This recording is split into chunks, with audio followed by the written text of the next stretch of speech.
Good evening, everybody. Thank you for joining us for Common Pitfalls in Thyroid Nodule presentation, How to Avoid Low-Value Testing. My name is Phoebe James. I'm a Professional Development Officer with the Hunter, New England and Central Coast Primary Health Network. Before we go any further, I'd like to acknowledge the traditional custodians of the lands that we're all meeting on today. Here in the room, we are on beautiful Awabakal land, and pay my respects to elders past, present, and any First Nations people joining us this evening. Just some housekeeping before we begin. For everyone in the room, just phones on silent. I understand that we're all very busy, but if you need to take a phone call, please do so outside of the room. Bathrooms are out this door and round the corner and down a corridor, but the staff is also super helpful, so if you get stuck, just ask them. Drinks, if you want a drink, please go to the bar. Questions for tonight. For those of you joining us online, please put your questions on the right-hand side of your screen. There'll be an audience Q&A. Pop them in there, and we'll get to those if we have time. For the wonderful people in the room, if you have questions, please wait, because either myself or Martha will be running towards you with a microphone. Otherwise, the people online will not hear. I just wanted to thank our sponsors who make these events possible. So that's Abbott and Lily. So very thankful for them, because we love to get everyone educated. It's our favourite thing. In keeping with that theme, want to acknowledge that DAP+, this is the 100th education event that we have put on, which is super exciting and a huge accomplishment, so congratulations. And this evening, I would like to introduce Dr. Sean McGrath. He is a Senior Visiting Medical Officer in the Department of Endocrinology at Hunter, New England Health at the John Hunter Hospital in Newcastle. Thank you, Sean.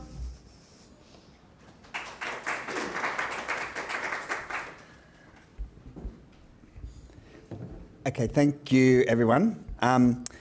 So, as I understand it, I have a mix of audience, and there's a few people online. I can't see the questions, so the questions are going to be thrown at me. But you can ask questions along the way. You can keep them to the end. There will be time, I'm sure. And what I didn't bring with me was my civility code of conduct, which by the RSCP I have to actually say before I give a speech now, but I didn't bring it, so sorry about that. You've missed out on it. Anyway, what I will do is my talk will be like a compliment sandwich. We'll start off by saying that for those of you that have been listening to me talk about thyroid nodules for 20 plus years, you've done a great job, because one of my colleagues not that long ago showed me some data on the geographical use of thyroid ultrasound, and the Hunter and surrounds, which include most of the areas that DAP covers, are one of the lowest rates of thyroid ultrasound per capita, around about 11 or 1,200 thyroid ultrasounds per annum per 100,000 capita. And in a lot of other places, they're double that. And I can tell you, and by the end of the talk you may believe me, that I still think we probably order about 50% too many thyroid ultrasounds, actually. So there's some work to go. And what I hope to be able to provide you is with some strategies by which you can avoid low-value testing. Okay, so that's the good bit. That's the compliment.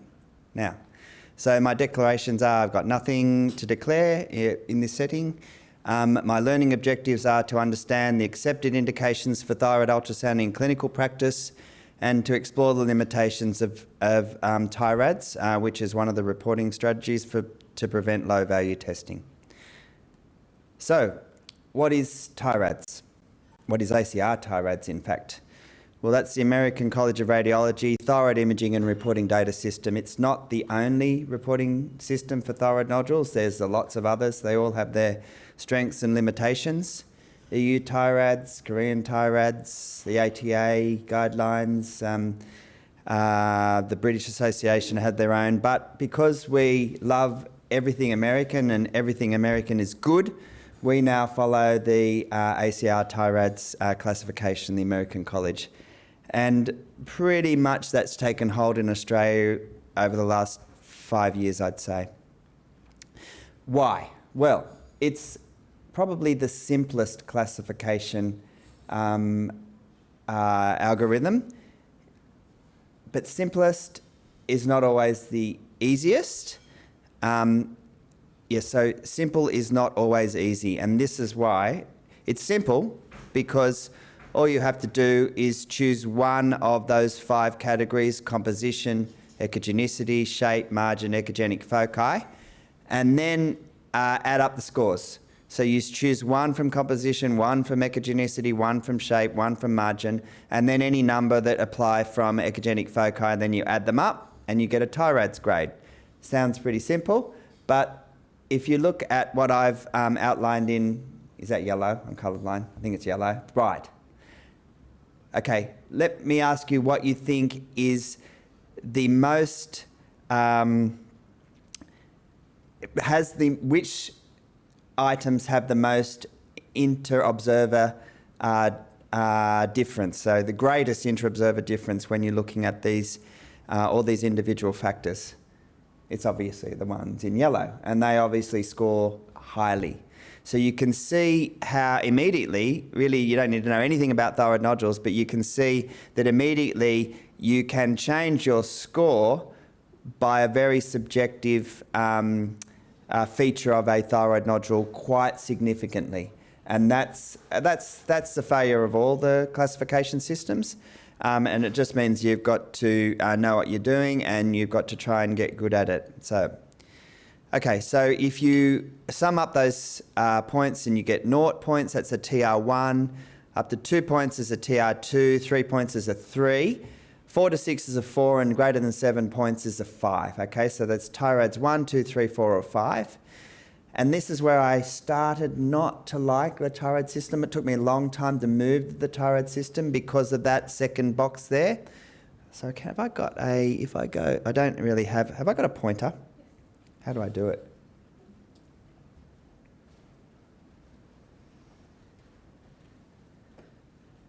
Okay. No? Won't show, I didn't think it would. Okay, so so you can see the second line down, and not only have you got TR something or other, but you've got an English term underneath it. And when a normal human sees something that's suspicious, even if it's mildly suspicious, it's terrible. And so I didn't like, and when TIRAD started to be used in Australia, in the report you would see mildly suspicious, moderately suspicious, etc., etc. And so for the first bit of the 10 minutes or so of the consultation, I'd be trying to allay everyone's fears that, you know, it might say suspicious, but in fact you have to understand that that's not English, that's something ridiculous. So I have warned about using the term suspicion in the reports, and fortunately it appears to me as over the last 12 months or so that the radiologists are less likely to use those terms in their reporting. So, and I think that's been a good thing, and I'm not sure where that is, but I've been telling them for a long time that that's not a good thing. And then they'll give, and depending on which TIRADS classification, there is a recommendation as to who needs a biopsy, who doesn't need a biopsy, and who may or may not need follow-up. And it's just a size threshold that you can see there. Okay, and so why don't I like that term suspicion? And this is really clear. So if you've got a moderately suspicious TIRADS, a TR4, moderately suspicious, you've got 1 foot in the grave if you're a normal person, but in fact your chances of that nodule being a cancer is only about 9%. So that to me shouldn't be moderately suspicious, because I can tell you that those cancers, the majority of those are very benign cancers. The majority of those won't kill anyone ever. So that's why warned against using that. And in fact, if you go back to the white paper, the ACR by which the ACR guidelines were derived, they didn't recommend putting in a suspicion or a risk of malignancy or anything in the report. They just recommended reporting what they saw, adding it up properly, and then giving a recommendation or a guideline. And I think that's a better approach, and I think that's what's actually happening in practice most of the time now, which is good. Okay, so what I'm going to do now, I've got a bunch of cases. I was told this goes on forever, but it won't go on forever. Okay, I won't take this on forever, but you're welcome to stop me between cases. If Phoebe puts a hand up, I'll stop. That's on the line. Or you guys in person can also ask me. There's no problem at all. I'm happy to interact. I've done this for a long time, so I'm pretty comfortable with it. Okay, so now I know you guys are not necessarily familiar with thyroid ultrasound, apart from these younglings that I've been beating into servitude for a few months now. But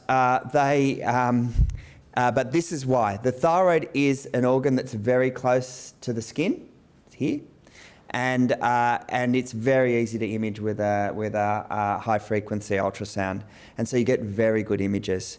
And for the rest of the talk, I'll be following this scheme in that you can see on the on the right-hand side of your slide is the left lobe of the thyroid, with the trachea in the middle, T, and the carotid on the outside, C, the common carotid on the outside, C. S is the strap muscle at the front.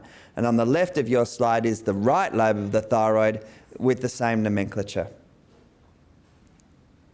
So I'll follow that the whole way through, and if anyone's got any questions, just ask. Okay, so first case, 26-year-old female presents with a chance finding of a mildly elevated TSH.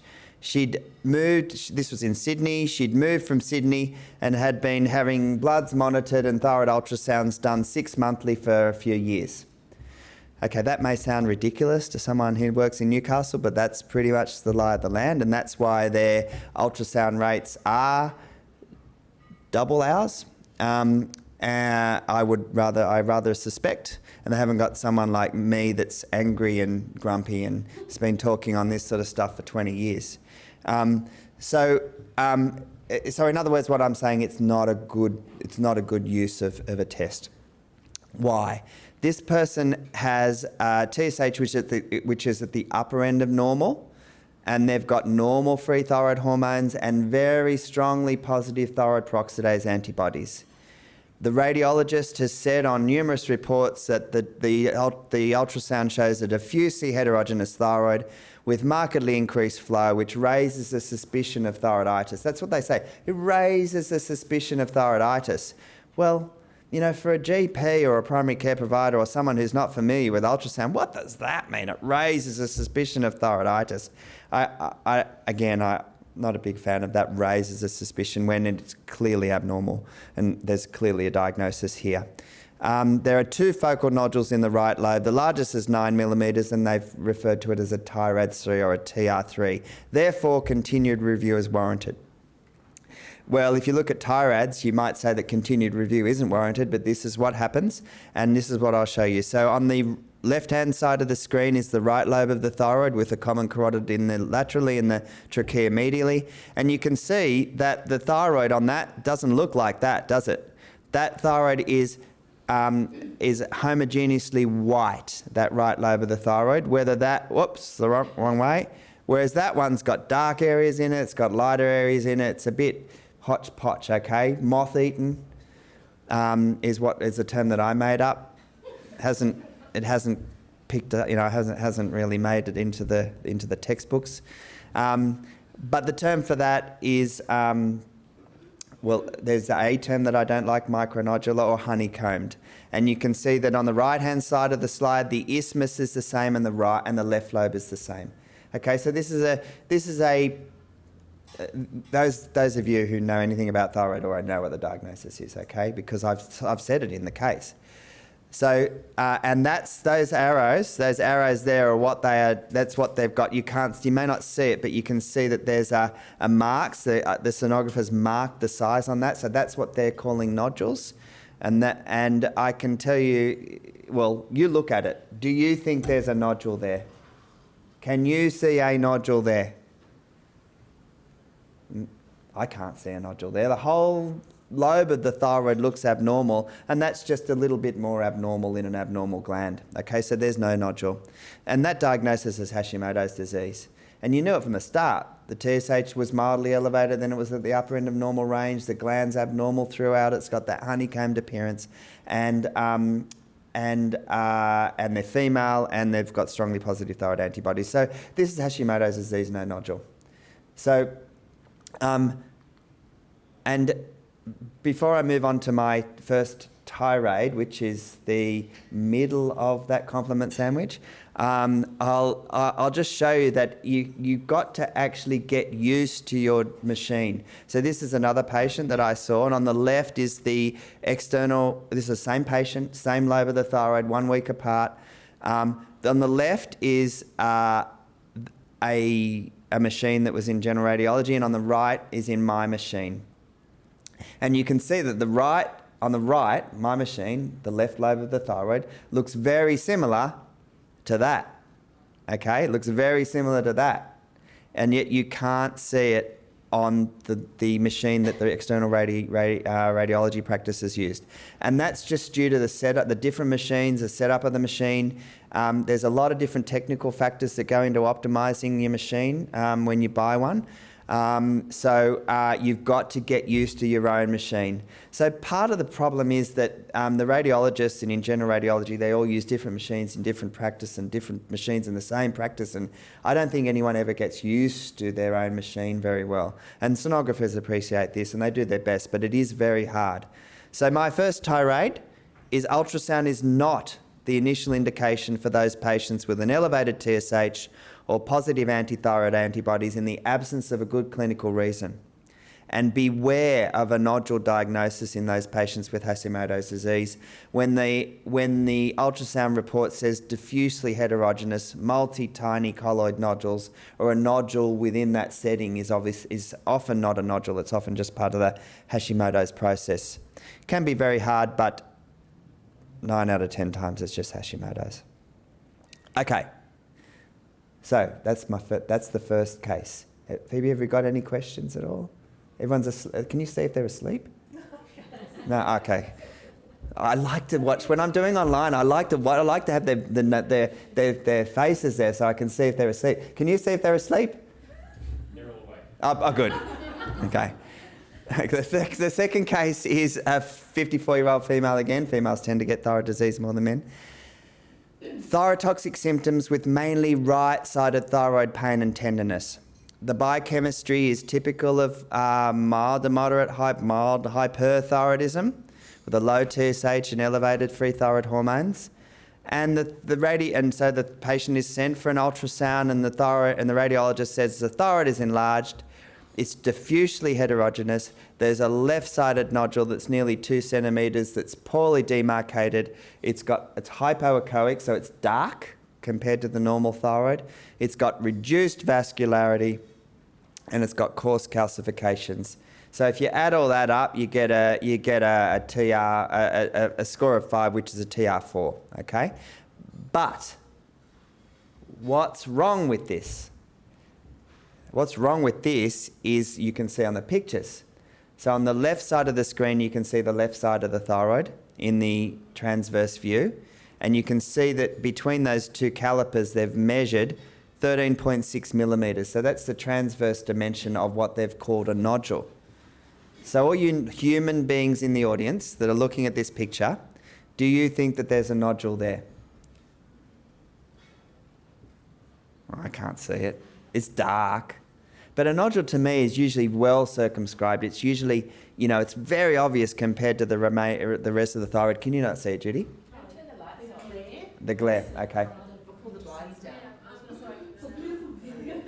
Okay, sorry about that. Does that mean that, oh no, that means that the audience have got an advantage. So because they can actually see these slides. Yeah, okay, that's cool. On the right-hand side of the slide is the sagittal view. So that's just to tell you that it looks the same in the sagittal and the transverse view. But the answer is in the clinical presentation, okay? That's not a nodule. That clinical presentation is typical of subacute thyroiditis, okay?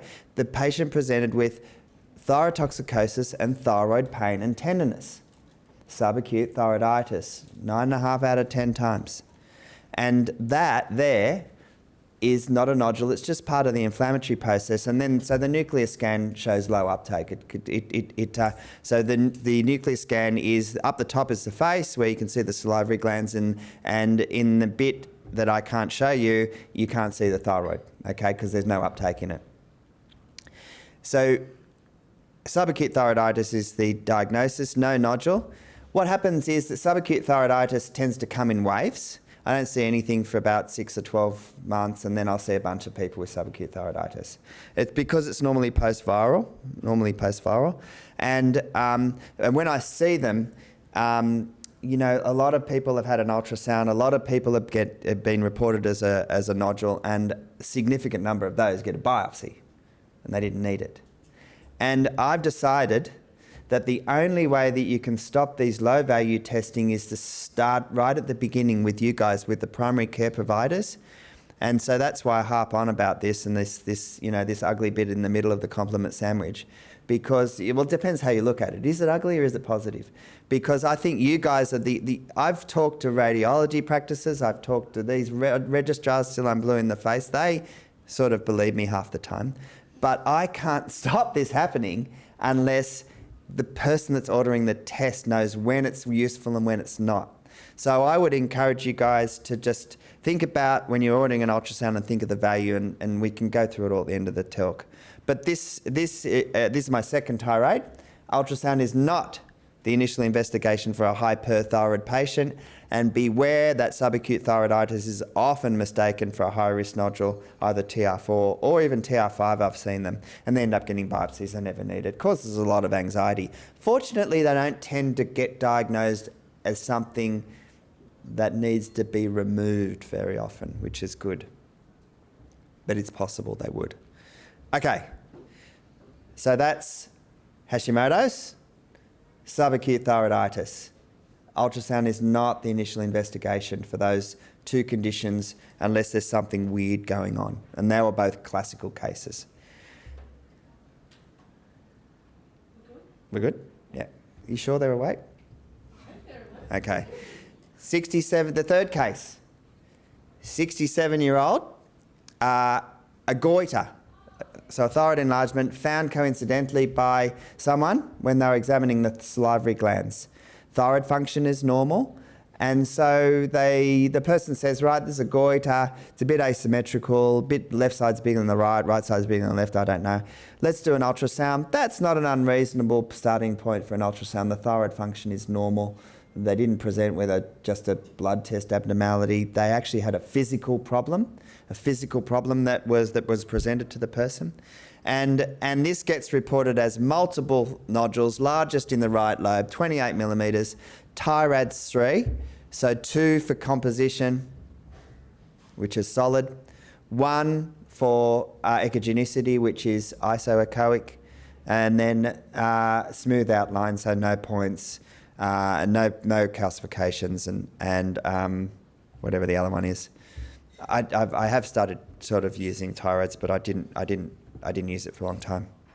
Anyway, so on the left-hand side of the screen, again, can you guys see a nodule? So I've shown you a normal right lobe of the thyroid. I've shown you a Hashimoto's right lobe of the thyroid. And I've showed you subacute thyroiditis in the left lobe of the thyroid. So in the right lobe of the thyroid here, can you see a nodule? It's hard because you guys don't do ultrasound all the time. It's definitely not the same as the others, is it?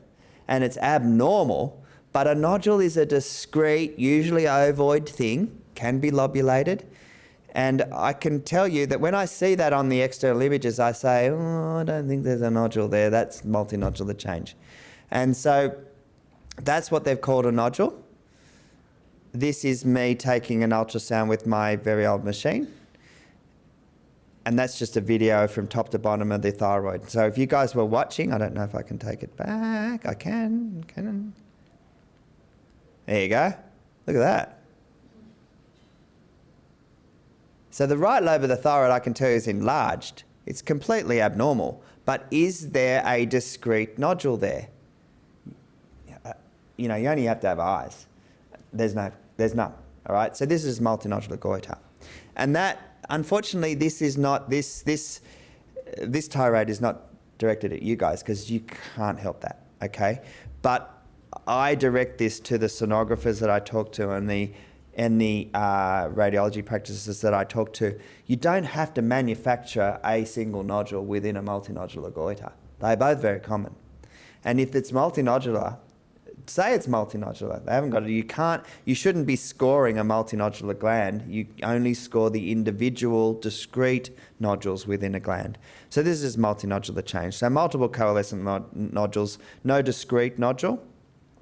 Now I don't have a trick, unfortunately, for you guys to know when the reporting radiologist has maybe embellished the report a little bit. And I don't have an easy way for you to get around that. You just have to accept that there is some subjectivity to it, and some people will overcall nodules within a multinodular gland, and other people like me tend to undercall them.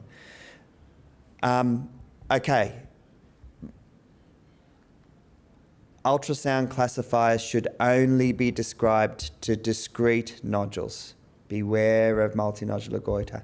So I guess the only thing I can say is that if you think it was a multinodular goiter and you decided to order an ultrasound and then it comes back, you know, big, fat, ugly nodule or something like that, you know, perhaps they're wrong.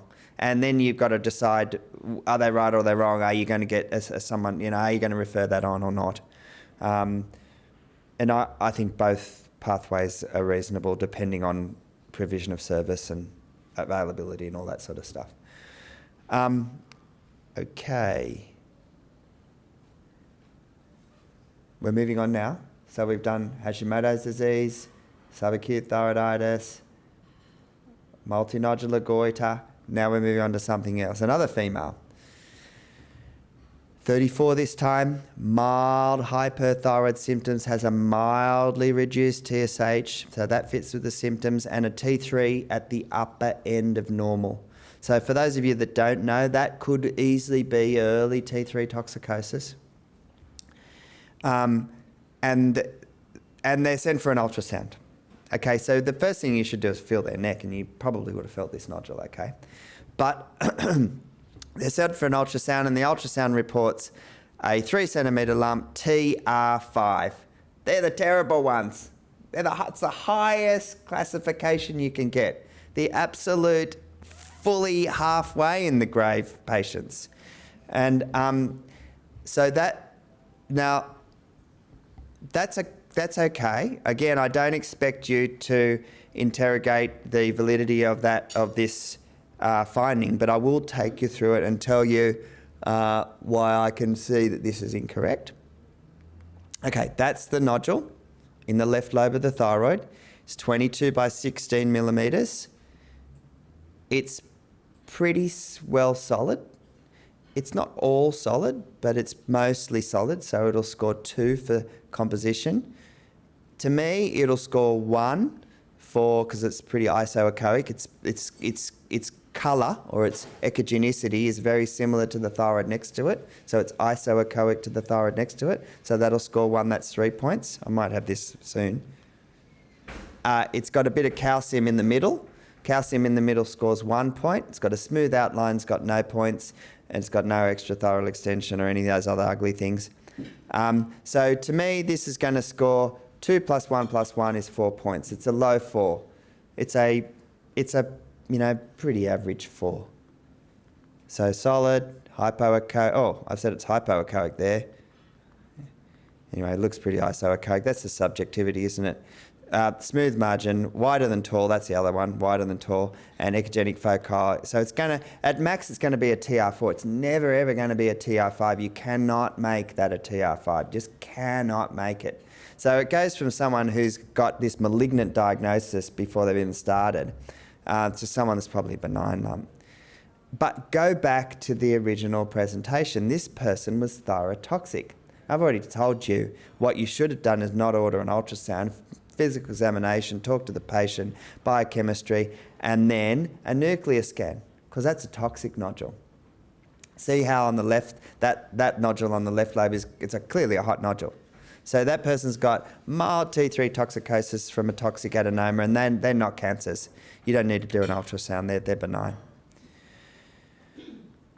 Okay, so this is a toxic adenoma.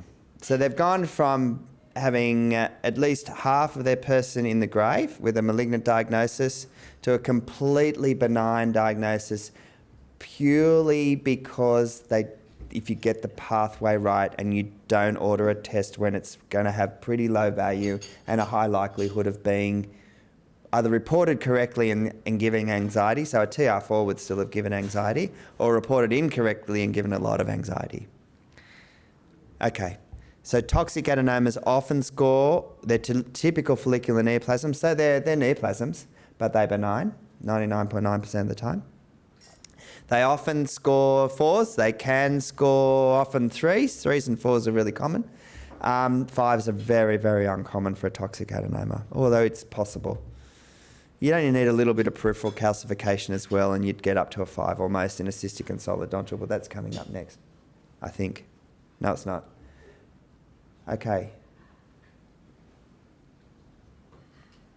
So, we're going to move on. I've got a few more things to go. Is the run sheet, is I just keep going? Yeah, okay, until I'm finished? Okay, cool. Okay. The next one's a 62-year-old female who presents with a coincidental finding of small nodules on an ultrasound of the neck for another reason. So, you can't help this one. They've got a lipoma at the back here or something like that. It feels a bit firm. You're going to do an ultrasound and then you get this. The history is that they are euthyroid, so their TSH is normal, and they've been on thyroxine for some years. And the report says an 8 millimetre TR4 nodule of the left lobe. Okay, this one's hard to see, but you can see the trachea in the middle, the carotid laterally, and that you're looking at the left lobe of the thyroid, and you may be able to see the calipers that say A, that's 7.8 millimetres, so it's 8 millimetres, and that big dark thing laterally, that's the internal jugular vein. So, what is this? That's where the nodule is. I'll score it for you. It's solid, okay, so it scores 2. It's very hypoechoic. Very hypoechoic means that it's darker than the strap muscles in front. So that scores 3. That's 5 already. It's wider than tall north, smooth outline north, and got macrocalcification in the middle. So it's going to score 5 plus 1 is 6. TR4, it's a high TR4 because TR4 is between 4 and 6. So it's a high TR4. So if I didn't know any other information apart from looking at that picture, I would say that is a nodule of interest to me. But the patient is on thyroxine. Why are they on thyroxine? Okay, this is where you've got to be a proper doctor. I tell all my surgical colleagues, you've got to be a proper doctor. And some of them, they don't take offence because they know I'm only sort of joking because they're all good doctors. But you got to be a proper doctor. And this patient's on thyroxine for a reason. And the reason is because she had radioactive iodine 8 years ago for a toxic adenoma in the left lobe that was 3 centimetres big. And so you're simply looking at the mummified remains of a toxic adenoma. And they nearly always score highly. And so I'll show you a few pictures. So on the left is a post-radioactive iodine nodule in the left lobe of the thyroid with lots of calcification around the periphery. So immediately that would be solid scoring 2, isotohypoechoic scoring 2, peripheral calcification scoring 2. It's easily going to get to 6 points, which is a TR4. Then it only needs a little bit more calcium in the middle to make it a 5, halfway in the grave, okay? But that's a toxic adenoma. The one in the middle is a toxic adenoma. Sorry, that was a toxic adenoma. That's had radioactive iodine. The one in the middle is another one. The one on the left, you can see, if I had a pointer, it'd be easier, but there's the trachea there, and just in front of the trachea to the left of the midline is a nodule, and that's just a sort of more benign appearing nodule, but that would score a 4 if you scored it. So toxic nodules that were toxic adenomas that have had radioactive iodine almost always look ugly down the track. And the further you get down the track, the uglier they look often. And so, oh look, sorry, I have our arrows. So ultrasound classifiers have not been validated following previous radioactive iodine because they just won't ever be. You'd have to have a completely different classification system. And so what happens when I do these ultrasounds, and I'll get an ultrasound sent to me from one of my colleagues, so I don't talk to the person because I don't want to get involved in the clinical stuff, okay, because they're specialists, they're proper doctors, they're supposed to do that. I'm just providing the service.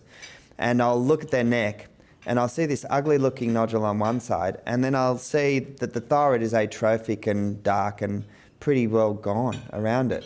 And I'll just say, are you on thyroxine? And then they'll say yes, and so I'll just walk out of the room. No, I don't actually. But I could, because it's a useless test.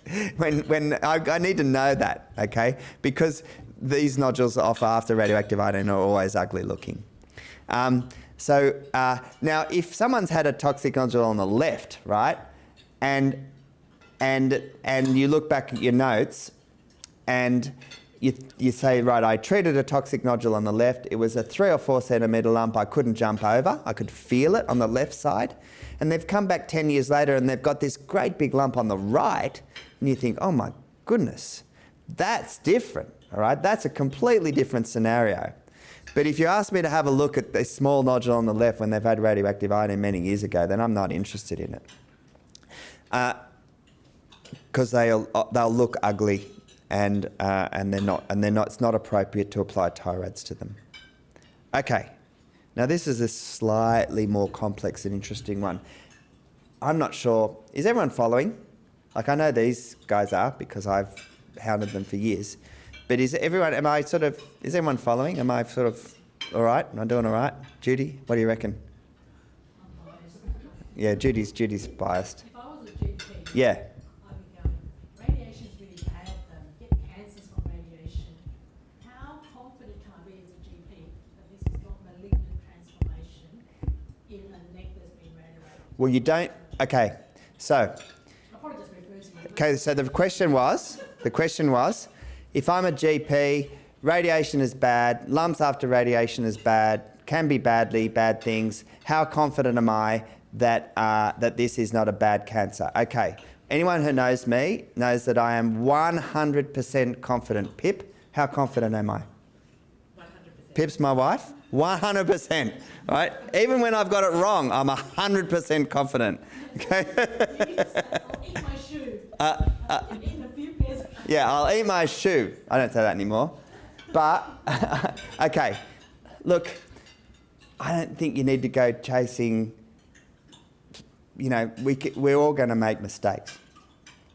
And if something is 1 centimetre and looks a bit ugly, and before its treatment, and you know that the treatment can make it look ugly, and before its treatment it was 4 centimetres, then it doesn't matter what test you do, it's not going to help.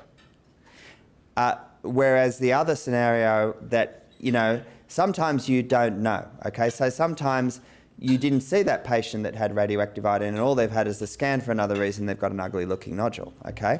So what I try and do is I try and find the information. Because if I put a needle to a nodule like I've just shown you, to any of those nodules, firstly, For the one on the left side of the screen, that's going to be really quite hard to get a sample out of it because it's heavily calcified. I'm likely to get a non-diagnostic biopsy, and non-diagnostic biopsies are anxiety-provoking for the patient unless you tell them beforehand, look, this is probably a toxic adenoma that you've had for a long time, but I can't find that information. So I'm going to do a biopsy to see if I just because I probably need to now. But if I get a non-diagnostic biopsy, don't worry about it.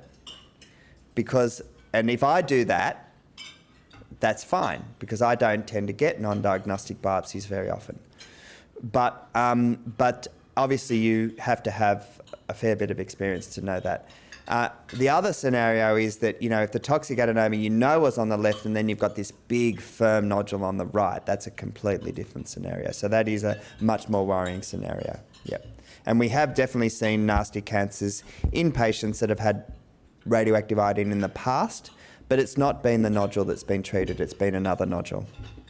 It's come down the track. Now, whether they had that nodule 10 years previously or whether they've developed it down the track, who knows? But it's the clinical setting that's important. So I guess for GPs. For GPs. It's worth noting the size of the nodule when they Yes. originally. Yes. Sorry, I was going to say, because often we get GP letters and they just say thyroid nodule, 1998, and that's it. Yeah. And then we really struggle to track down, what did you mean by thyroid It is- nodule in it is- 1998? I agree. And in the old days, in old days I mean like 20 years ago, 15 years ago, 10 years ago, I used to never do ultrasounds at all on these patients with toxic nodules before their radioactive iodine. But I think one can make an argument to do one ultrasound scan in a patient that you're going to give radioactive iodine for to use as a baseline for further comparison. However, you have to understand that the reports may be anxiety provoking, and to get value out of it, you'll have to bank it. And so until you can have a reliable bank, I have not advocated for that routinely. Because you can't bank these things at the moment. One of our biggest providers in the area, you cannot access the films after 2 years, unless you ring them up and you ask them to download it, and it takes half an hour, and then it may come or it may not. It's completely impractical. So if you could, in an ideal world, if you could bank it, maybe when the medical health record, when the My Health record is not a shoebox of PDFs, maybe when that's actually working properly, maybe that'll be a spot to bank it. But at the moment, that's the playing field. Okay. I guess the reality is that GPs won't be prescribing radioactive iodine. The reality is GPs... Go for it. Sorry, I think the reality is that GP won't be ordering radioactive iodine, but what GPs often will do is do the ultrasound, Yep. then send them to us. Yep. We do the rest, but we don't care about the ultrasound because, as you said, we don't want an ultrasound in a hypothyroid patient. Yep. And so that's where, if you've done it, at least make a note of the size. Yes, bank it If it's somewhere. not done, don't do it. Yeah. And If you're going to do it, bank it. Okay. K6. 29-year-old. Presents with recent onset hyperthyroidism. So she's clearly thyrotoxic. She's got a raised free T4 of 38, a raised free T3 of 16. She's a female, she's young, she's probably got Graves' disease. She was sent for an ultrasound, and the report from the radiologist said small discrete nodules involving the right lobe and isthmus, which are small and benign appearing. Okay, so now I didn't do this obviously, but the reason why I looked at this was because they've had it done, and if they've had something done, I usually look at it just to make sure nothing's been missed. And also, I was at that point in time, I didn't quite know if she might have Graves' disease or a self-resolving painless thyroiditis. So I just wanted to look at the ultrasound to see if it might help me. And so in the left side of the screen, the right lobe of the thyroid, you can see that the calipers outline a bright little nodule. That is you can see that's a discrete round lesion in the middle of the right lobe of the thyroid. Okay, so you would and I would and most people would call that a nodule. Okay, it's not actually a nodule, it's a bright object. These things in these autoimmune glands are bright objects. They're actually not thyroid nodules per se. I don't actually know exactly what they are, but they're probably just part of the hyperplastic gland. You can see that the lobe is a bit enlarged, and you can see it doesn't look like that first normal gland that I showed you. It's a little bit sort of dark and a little bit streaky. So that's a classic Graves appearance, actually. You'll have to take my word for it. It's a classic Graves, but it's not pathognomonic. And then I'm flicking through and I see this thing on the right-hand side of your screen, which is in the left side of the isthmus. So that is the trachea with those bright reflectors just in the left side of the isthmus. And I say, oh, that's a bit odd. So now that, again, this is, I know it's above most of you guys' pay grades, but the point is that I do look at these things if they're done, and that this was reported benign. And when I see something like that, I then go back to the patient, and I felt that thing, and that actually felt quite firm. That was a little firm nodule in the isthmus. She's a very slim woman, so it's very easy to feel. And so something that is just on a bit of paper that didn't mean anything and on the internet now becomes a clinical problem. And I like to think that most of the time I'm a proper doctor, apart from Thursday evenings when it's really late. And so when things like that are actually can be bad. Firm, bright reflectors.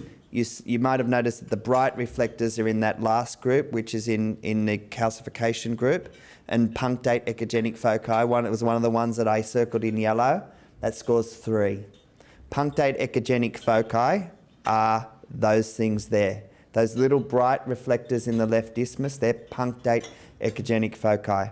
They're normally psammoma bodies, and psammoma bodies you find in papillary thyroid cancer. And this goes with that. So I'm old enough to still practice the Suzanne School of Medicine, okay? Some of you are old enough to know this goes with that at Suzanne's. It's the same in medicine. And it's all about associations, okay? So when I see a dark nodule, a small dark nodule in the superior pole, or when I see something like that in the isthmus, I look in the lateral neck, because those ones will often metastasize to the lateral neck.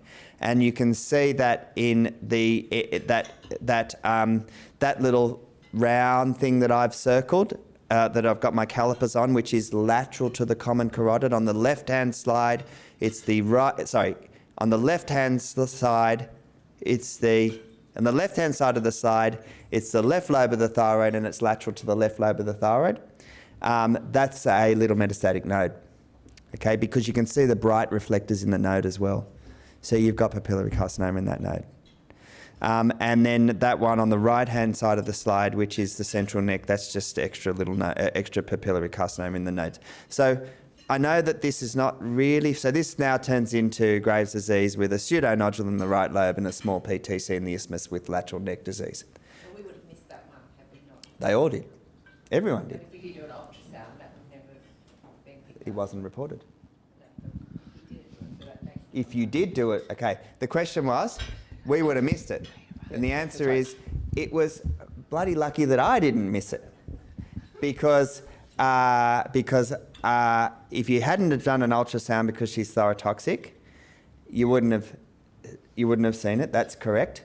This person did get an ultrasound, and the only reason why it was seen is because I looked at the ultrasound, not because it was reported. So my point is, and I know that I'm filling you full of dread and uncertainty, and everyone loves that, but it's still a low value test. And it can become high value, but that person would have been found down the track. And whether or not, 5 or 6 years down the track when she presented with a lateral neck disease, that girl would have presented with her lateral neck disease, not her primary thyroid cancer. And it doesn't sort of change the management's the same. But if you see, what I tell the radiologists is if you see a small dark nodule in the superior pole or something like that, have a good look at the lateral neck. Because the lateral neck, the lymph nodes, in fact, are not reported at all in TIRADS. They don't make up anything for TIRADS. TIRADS and lymph nodes are not in there. In the ATA, or the American Thyroid Association, they are in there. But in the TIRADS, they are not. So that's one of the downside of TIRADS. Now, the sonographers are supposed to look in the lateral neck. They're supposed to look in the central neck. A thyroid ultrasound is supposed to incorporate all that. But they get missed. Okay, so have a good feel. And if it doesn't feel right, that's fine. I'm happy to see them or send them to someone who knows what they're doing. Okay. Yeah. You've made them think Rare, very rare. now that you've made them Very think rare. that they have to ultrasound everyone. So the South Koreans decided that they would institute universal thyroid ultrasounds on children and young people because of the Fukushima radiation cloud business. That's They found Japan. a lot of PTCs. The thyroid cancer detection rate went sky high. What's reassuring to GPs and to us is that the mortality, people didn't die. So if you do ultrasounds, you're going to find a lot more of this little PTC. As Sean says, does it change management? Does it change mortality? In the majority of people, probably not, because if you're going to get a thyroid cancer probably is not a bad one to get, because it's mostly treatable and it will sit in the neck for quite a while before it metastasizes. So you don't have to go around ultrasounding everyone just No. after we said don't ultrasound. Well, but see- if you do ultrasound, it's important to have a look at the pictures, I think, particularly for our registrars. Yeah, so you shouldn't feel anxious about that. I get it's natural. But it wouldn't have helped you doing the test anyway. So don't do it. So that's and there's a lot of anxiety that comes from doing these tests. Would I have found it if I just did it? Because I examined the neck, she'd got Graves' disease, I'd have a little feel. Maybe I might have a little felt that. If I feel a little firm part in a Graves' disease gland, right? Or then I do take it further. But I know that is an advanced sort of skill, and that's a lot harder for primary care providers. We can sort of talk about that sort of stuff again and again and again. Maybe I shouldn't have included that, but it was interesting. Okay, 73-year-old presents with a right lobe nodule found on a CT of the chest. Okay, pretty standard, really common for 70-year-olds to have a thyroid nodule that you can see on a CT. Thyroid function is normal, strong family history of thyroid nodules. So, if you're a woman, you're 73 with a strong family history of thyroid nodules and you do a neck examination, you're going to find a thyroid nodule in much more than 50% of the time. So that's not surprising. So anxiety level, low. Okay, you feel the neck, it's firm. Okay, so you think, oh, okay, they got a nodule on a CT, it's firm to palpation, it's a real thing, let's do an ultrasound. And the ultrasound says multiple discrete nodules, largest at the lower pole of the right lobe of the thyroid, 16 millimetres, mixed solid and cystic with multiple microcalcifications, TR5 biopsy recommended. Okay. The picture on the left side of the screen is the external radiology. The picture on the right side of the screen is mine it's a few years ago now. Oh, look at that, 2019. Okay, so is it a TR5? That's what they're referring to as an echogenic foci, so punctate echogenic foci, that thing there. And you can see, that on the right-hand side of the screen, there are a number of those bright reflectors within the nodule. But you can also see they are at the interface between dark areas of the nodule, which is the cystic component, and the brighter areas of the nodule, which is the solid component. And that is not a pathological punctate echogenic foci. That's just ultrasound physics. So what happens is the ultrasound waves go through the skin, they go through the strap, they go through the thyroid, and as they do, they get reflected back. And they get reflected back greater if there's two materials adjacent to each other with a large difference in acoustic impedance. And a cyst and a solid are greatly different in their acoustic impedance. So when the ultrasound waves go through the cyst and then they hit the solid, more of it gets reflected. So that's why you get bright reflections, okay? They're the benign type. And the other thing is, about that thing that I've got the circle around, you can see that there's a little white line behind it. That's called reverberation artifact. So that's the benign. So what happens is that the ultrasound waves go in, it hits a bit of colloid, the colloid vibrates, and you get this vibration artifact that comes back to the transducer at a different time, so the white line gets shadowed behind it. It's ring down. My colleague doesn't like that term, but that is in the books. It's a type of reverberation artifact. So composition is mixed cystic and solid, scores 1, isoechoic. So the solid component looks the same echogenicity as the thyroid, so it's both white. If you think it's a little bit dark, that's fine, you score it 2, but I'd score it 1. It's wider than tall, it's got a smooth outline, and the bright reflectors with comet tail or ring down or reverberation artifact get 0, okay? So you can go from a punctate echogenic foci scoring 3 to scoring 0, depending on how you interpret that finding. So that's the bit in yellow. That's the subjectivity. That's the inter-observer variability. And so that is a classic benign colloid nodule. And it's not a 5. It doesn't deserve anxiety. They're a dime a dozen. She's 74. She's got a family history. You knew you were going to find that. It's nothing. So I would say for you guys, if the radiologist reports mixed density, so solid and cystic nodules, as a high-risk TR5, most of the time they've got it wrong, because it's actually really hard to score a mixed density nodule highly in TIRADS. They can exist, they don't usually exist, but they scored highly because they overcall the punctate echogenic foci. So if you see that a TR5 in a mixed density nodule, you're better off sending it to someone because it's probably okay. And that one doesn't need a biopsy, it's benign. So to me, it's a 2. A TR2 doesn't need a biopsy if you follow TIRADS. Okay, so the take-home messages are: only report the score and the recommendation, not a suspicion category, because it creates too much anxiety, and that is changing.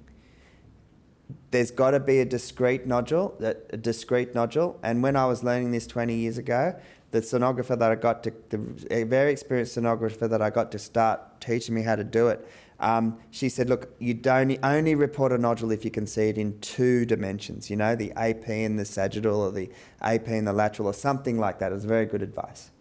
And the clinical history and the biochemistry is important. Beware of those mummified nodules that look ugly after radioactive iodine. The features with the poorest agreement are those margin and echogenic foci, and they are the most subjective. And ultrasound classifiers, and I haven't been through because nodules in paediatrics are even more rare, they haven't been properly evaluated in paediatrics. So if you've got a paediatric nodule, they've got to go on. They can't go on the health pathway for adult nodules. They go to a specialist because they're rare. Okay, now that's it for the talk. There may or may not be questions. There's no questions. They are 100% all asleep. And I was asked, but it didn't make the slides actually, to briefly the health pathway for thyroid nodule hasn't gone live, as my understanding, but it has been formulated, and possibly, I think it's with the GP representative for review. I didn't have anything to do with it. But there is one thing that I strongly disagree with, which is what I said. Strongly disagree. And that is, let me get it. So I don't know whether this will make the pathway or not, but, oh, sorry, I'm trying to look at my phone and I'm getting too old. Okay, here we go. Determine whether the nodule can be safely managed in general practice and whether a specialist referral is needs clinical assessment and biopsy if required, right? Whether a specialist referral is required based on results of clinical assessment and biopsy. If biopsy result is, and I move forward, non-diagnostic, either arrange a repeat ultrasound and biopsy in 6 to 12 weeks or a non-urgent specialist referral. Okay, so I disagree with that because it's very hard for me to see a person who's had 2 biopsies and to try and do the third biopsy the first time properly. It's very hard for the patient. So I think if someone's been recommended in general radiology to have a biopsy, they've had a biopsy and it is non-diagnostic, then they should then see a specialist to see whether or not another biopsy is worthwhile. That's my strong recommendation. Now, because then, if I'm seeing then the patient, and it may not be me, but if I'm seeing the patient, then I'm only doing the biopsy for the second time, not the third. If you think that it's fun having 3 biopsies and 2 of the ones beforehand have been non-diagnostic, it ain't. And it's very hard for me to convince them that the third one's actually needed if it is. Half the time I look at it and I say, you do not need a biopsy. And so they've already had 2. They've got 2 non-diagnostic biopsies and I see them and I say, you do not need another biopsy. I don't say they didn't need any biopsy. I say they do not need another biopsy. And that's hard for the patient. It's hard for me. And when the ones that I need to do, it's actually even harder. So non-diagnostic biopsies, I think, should see a specialist. There you go. That's my rant. Now, what's the other end of the compliment sandwich? The good bit. Okay, the good bit. Okay. So I think, again, coming back to it, it's, Judy, you weren't here, but Chris showed me some data the other day that all the regions around the Hunter, including Newcastle, Hunter Valley, Taree, Lake Macquarie, big areas, big geographical areas, right? They all have an ultrasound frequency of ordering around about the 12 to 1400 per 100 patient per year. And they're right down at the lower end of that ordering strategy.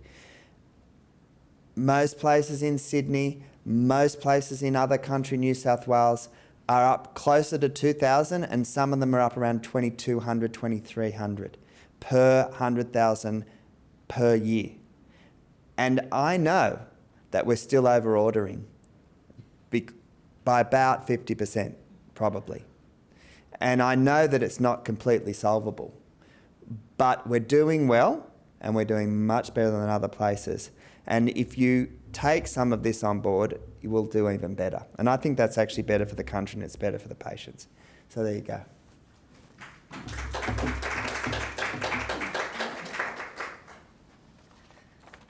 Thank you so much for that presentation. It was eye-opening. As always, Judy, thank you for your contributions. We love them. Thank you to everyone who has spent your evening with us. The Evaluation for this evening, for those of you online, has popped up on the right-hand side of your screen. For those of you here, you're going to find one of these on your table, and I'll lock the doors until you complete it for me. Thank you. But that's all from me. Thank you so much once again, and have a good evening.